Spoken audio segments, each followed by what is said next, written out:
बहन भाई का जो रिश्ता होता है बड़ा ही पवित्र और नेक रिश्ता होता है, लेकिन लालच के वशीभूत होकर कुछ भाई और कुछ बहनें इस तरह के हो जाते हैं, वो अपने इस रिश्ते को भी कलंकित कर जाते हैं। आज की घटना जो मैं आप लोगों को बताने जा रहा हूँ, इसमें एक बहन अपने दो भाइयों को पहले तो शराब पिलाती है, उन्हें चिकन की पार्टी देती है और उसके बाद बड़ी ही बेरहमी के साथ उन दोनों को मौत के घाट उतार देती है।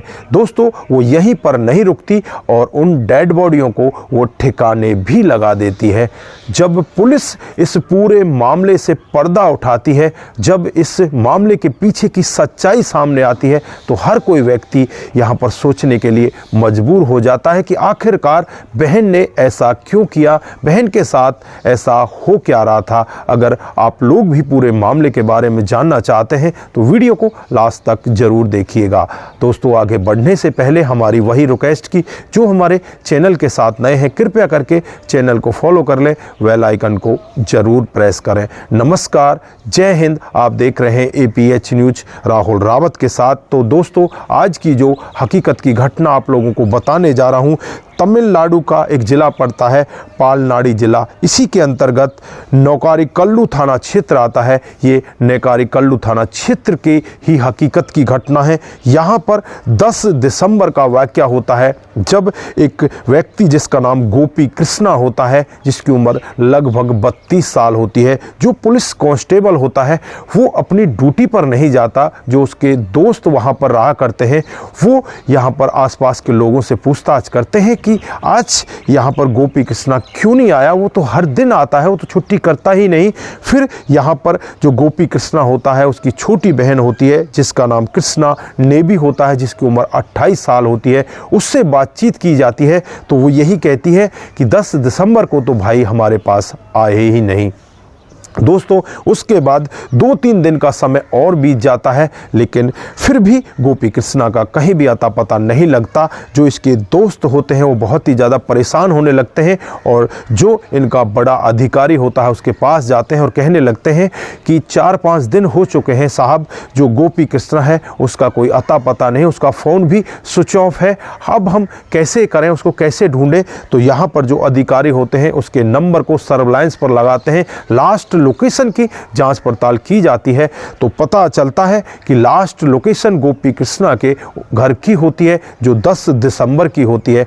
अब यहाँ पर जो दोस्त होते हैं वो सोचने लगते हैं कि इसकी बहन तो मना कर रही थी कि भाई यहाँ पर आया ही नहीं, लेकिन भाई तो वहाँ पर गया है, लास्ट लोकेशन उसकी वहीं पर है।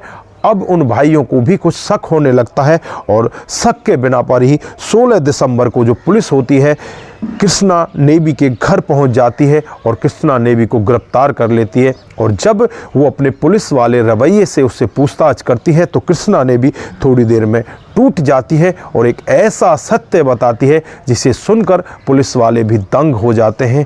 हर किसी के पैरों तले ज़मीन खिसक जाती है। जो कृष्णा नेबी है वो बताती है कि मेरे माता पिता के साथ हम 2 भाइयों के साथ बड़े आराम से रहा करती थी, लेकिन कुछ दिन पहले ही जो मेरी माँ है उसकी मौत हो जाती है और उसके बाद जो मेरे पिता हैं वो हमारे साथ रहा करते हैं। पिता का नाम पोलाराम है, जो सरकारी टीचर होते हैं, उनके पास काफ़ी सारा पैसा होता है। पिछले साल ही जनवरी 2023 में उनकी बीमारी के चलते हुए मौत हो जाती है। जब मौत हो जाती है उसके बाद जो मेरे भाई होते हैं, मेरे पिताजी की जो पेंशन होती है, जो पैसे होते हैं, उस प्रॉपर्टी पर अपना हिस्सा मांगने के लिए आ जाते हैं और कहने लगते हैं कि इस प्रॉपर्टी पर सारा कुछ हिस्सा हमारा है, बहन तुम्हारी तो हम शादी कर देंगे, उसके बाद ये सारी प्रॉपर्टी हमारी हो जाएगी। लेकिन मैं ऐसा नहीं चाहती थी। मैं चाहती थी कि इस प्रॉपर्टी में हमारा तीनों का बराबर का हिस्सा किया जाए, लेकिन वो लोग ऐसा नहीं चाहते थे। मेरा एक छोटा भाई भी है जिसका नाम राम कृष्णा होता है, जिसकी उम्र लगभग 26 साल होती है। ये सभी के सभी ऐसा चाहते थे, लेकिन मैं यहाँ पर कुछ अलग ही प्लानिंग कर बैठती हूँ।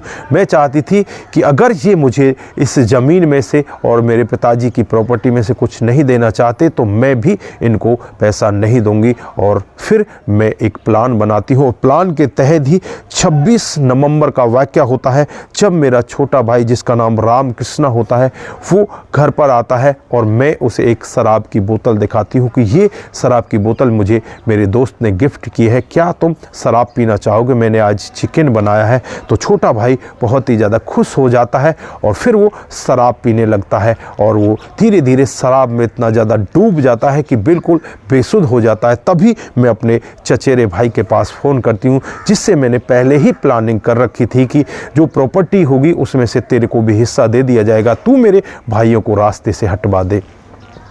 जब यहाँ पर चचेरा भाई आता है उससे पहले मैं दुपट्टे से अपने भाई राम कृष्णा का गला दबाती हूँ, तब तक दबा कर रखती हूँ जब तक उसके प्राण नहीं निकल जाते। जब चचेरा भाई आता है तो एक बोरे में उस डेड बॉडी को भरा जाता है और फिर उसे यहाँ से उठाकर एक नदी में जाकर फेंक आते हैं। रात को कोई भी यहाँ पर आसपास का लोग दिखाई नहीं देता, चुपचाप ये मामला हो जाता है। धीरे धीरे समय बीतने लगता है। जो बड़ा भाई होता है अगले ही दिन आता है, उस दिन तो वो ड्यूटी पर थे, आए नहीं थे, और 27 नवंबर को जो भाई है वो आता है। वो पूछने लगता है कि छोटा भाई कहाँ है, तो मैं उसको कहती हूँ कि मुझे उसके बारे में कुछ भी नहीं पता।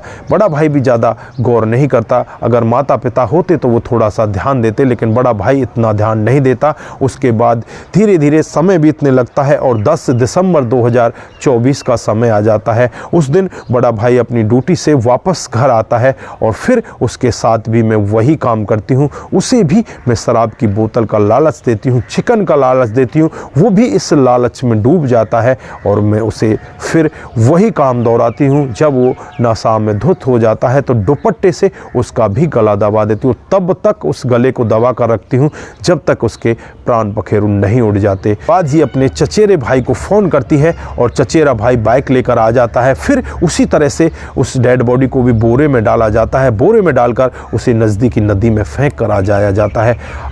जब पुलिस ये पूरा मामला सुन रही होती है तो पुलिस की एक टीम उस नदी में पहुंच जाती है, वहां पर उन डेड बॉडियों को खोजने की कोशिश करती है, लेकिन कहीं से भी वो डेड बॉडी जल्दी से खोजबीन उनकी नहीं हो पाती। इधर जो यहाँ पर बहन होती है कृष्णा ने भी उसे गिरफ्तार कर लिया जाता है, जो उसका चचेरा भाई होता है उसे भी गिरफ्तार कर लिया जाता है। दोनों के खिलाफ तमाम धाराएं लगा दी जाती हैं और उन्हें जेल के अंदर बंद कर दिया जाता है। दोस्तों, यहाँ पर सोचने वाला सवाल कि बहन लालच के भसीभूत होकर इतना बड़ा क्राइम कर जाती है, वो अपने भाई जैसे पवित्र रिश्ते को भी तार तार कर देती है।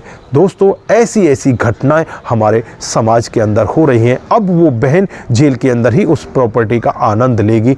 तो दोस्तों, जैसी करनी वैसी भरनी, ये हकीकत का वाक़या है। आप लोग जैसा बीज बोगे फल वैसा ही काटने को मिलेगा। इसलिए हमेशा ध्यान रखें, कभी भी ऐसा काम ना करें जो आपको इस तरह से सलाखों के पीछे ले जाए।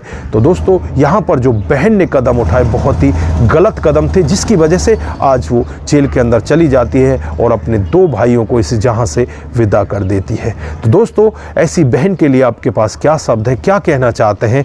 आप जो भी कहना चाहते हैं एक बार कमेंट बॉक्स में ज़रूर कहिएगा। दोस्तों, आज के लिए बस इतना ही, फिर मिलते हैं किसी नए मोड के साथ। तब तक के लिए आप अपना ख्याल रखें, परिवार का ख्याल रखें, सतर्क रहें, सावधान रहें। नमस्कार, जय हिंद,